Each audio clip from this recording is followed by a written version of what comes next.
Hi, this is Patty Contenta with Ask an Expert, answering all of your love and sensuality questions. I feel like I have to hide my femininity at work.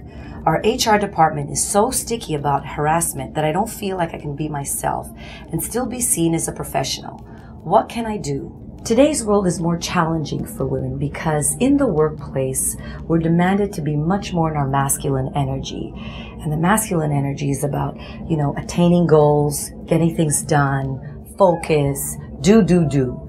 And we've sort of lost what it means to kind of enjoy to be in our feminine. And then you add the pressures of potential lawsuits because of actions that are slightly inappropriate or may seem inappropriate and interpreted as something that is sexual or bad for that matter.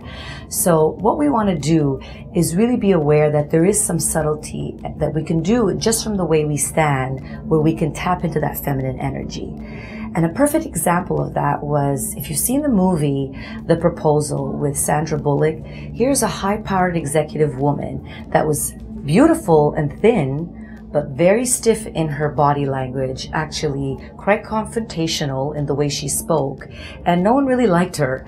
I mean, literally, a man had to fall in love with her for her to change all that, but you don't have to go there. You can start very easily with your body language and becoming aware of that, where you can sort of ease up a little bit with your energy, where you can let go and still tap into your feminine energy and still look professional. So how do we stand in order to create that?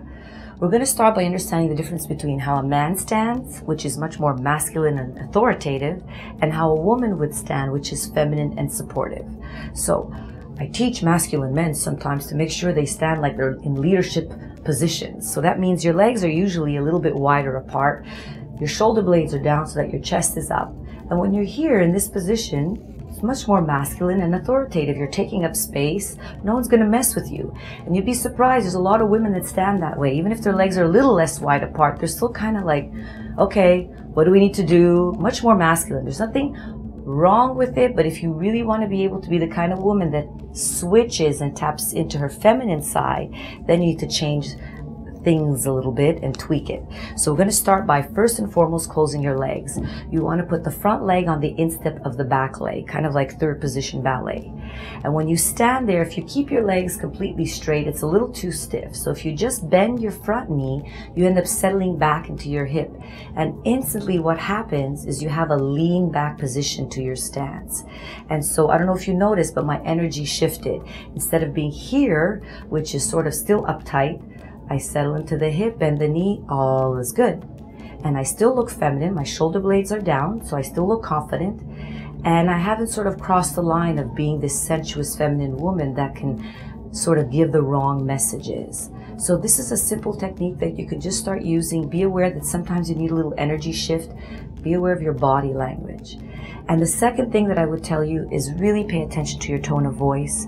We do have two styles of speaking, what we call an active voice, which is much more related to the authoritative, motivational way of speaking. I often use that when I'm teaching a group class in my dance lessons. I want to motivate them and push them to do better.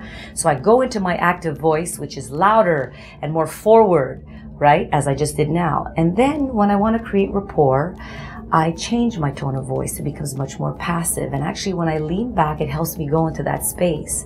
So then there's a more collaboration that's happening with your colleagues instead of you telling them what to do, perhaps receiving and having an engaging conversation with them.